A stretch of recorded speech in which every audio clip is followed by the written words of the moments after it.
Automotive Anonymous. If you're new to my channel, thanks for tuning in for the first time. If you're not, you probably know I already own a 2022 Subaru Outback Wilderness, and I do a lot of car reviews, truck reviews, 0 to 60s and stuff like that on this channel. I recently did a 5 things I love about the Forester and the Ascent, so today it's time to do the 5 things I love about the 2023 Subaru Outback, since I've reviewed all 8 trim levels for this year. Disclaimer, I'm not going to cover the basic things such as Subaru safety, all-wheel drive, and outdoor capability. As we all know, those things are fantastic. Instead, I'm going to do the 5 things that separate the Outback from other Subarus, and if you're lucky, I might share something at the end that I don't like so much, something that I wish Subaru would listen directly to me and take into consideration on their next model year. So with that said, let's get right into it. The first thing I love about the Outback, while I'm riding in this very nice Touring XT in autumn green metallic that has the brown Napa leather, is that it's a wagon. It's the only Subaru that's a dedicated wagon. A wagon is based off of a sedan, and as we know, sedans are starting to disappear from other manufacturers.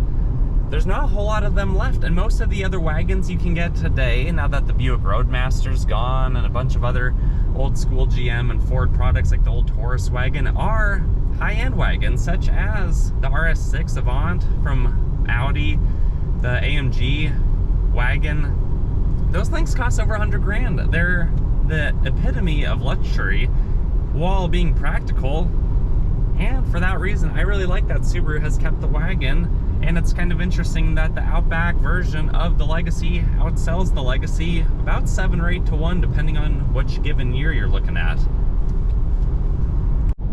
The second thing I love about the Outback is its performance for only having 260 peak horse and 277 peak torque, although it does come on at 2,000 RPM and it stays for a while.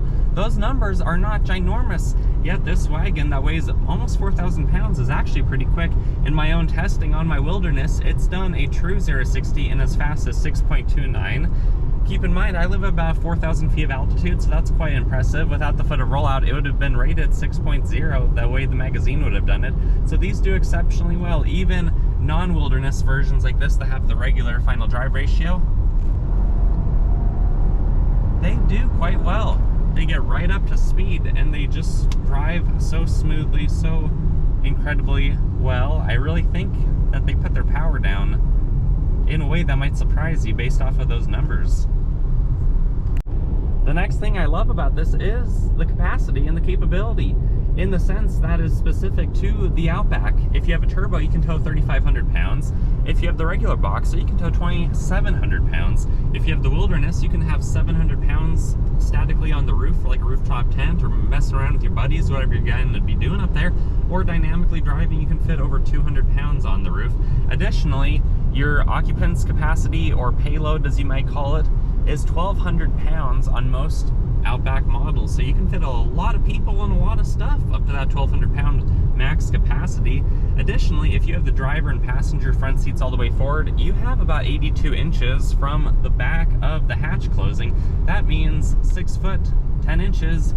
You can car camp pretty conveniently in something like the Outback, or if you need more room, pop the hatch open, have a carabiner to trick the system to thinking that it's closed so that the lights aren't on all night, and you could have a hatch tent for even more room if you want.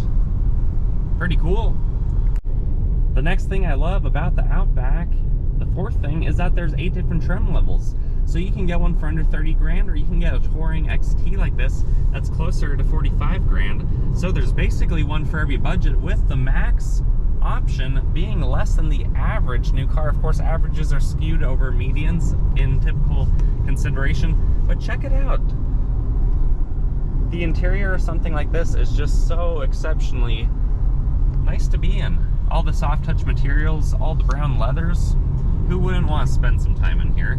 Additionally, it doesn't sacrifice capability by being a higher trim level. It's not lowered. It doesn't have obnoxiously large rims that you lose all sidewall for actual off-road use. You know, kind of the reason for the Outback is to go Outback, if you know what I'm saying. And it's not a vehicle that takes the focus off of the experience, off of the drive, off of what you set out to do, and onto itself by being such a marvel of an exhibit to look at, an exhibit to ride in, whatever you want to call it. It just makes life easier. without making sacrifices. And the fifth thing I like, which is kind of similar to the Ascent and the Forester I reviewed, but it's not standard across all the Subarus because the WRX, the BRZ, some of those other ones can't meet this criteria, is it makes life easier. With the length that it offers, the height of the roof, the width of the vehicle being about 6 feet wide, you can fit a lot of stuff in here. A lot of these come optioned with all-weather mats or mat protectors on the back of the rear seats. So you just do what you need to do. You don't have to think twice. You just drop the seats in a jiffy. If you had to really put some towels down or get some bungee cords or some light rope, you could for bigger items. Or if you have to have the hatch open while you're driving a couch home from the store rather than paying $100 to have it driven by someone else, you can do things like that. It really doesn't take a lot of forethought before you live your life with the Outback. And if you made it this far, I'm going to share something that I don't like.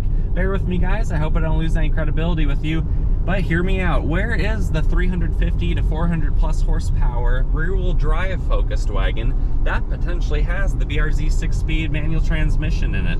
That might sound like an obnoxious idea, but think about it. What are the other manufacturers doing? Again, Audi and Mercedes, they have 600 plus horsepower wagons. The Focus RS hatchback, that thing had 350 horse. They could put most of its power to the rear and was a 6-speed. That was a highly anticipated vehicle that still sells for basically MSRP. Or what about currently the GR Corolla that's coming to America? Same formula, hatchback type of vehicle, lots of power, and rear-wheel drive or drift mode type of focus. So I think that would be a really cool offering by Subaru if they bring out the 9th trim level and they surprise us all with it. And compared to some of the competitors, those similarly priced Corollas and Focuses, or those triple the expense luxury brands, you know, this Outback falls right in the middle of all that. So tell me your comments, your thoughts below. Do you like the Outback? What do you love about it? What do you wish they did differently? Do you support my idea of a powerful rear-wheel drive wagon? And if so, why not? I think it'd be pretty darn cool. Anyways, guys, if you like my stuff, please consider liking, commenting, and subscribe to Bookmark to watch more later. There's new stuff coming out every week. I hope you guys have a fantastic rest of your day. Take care.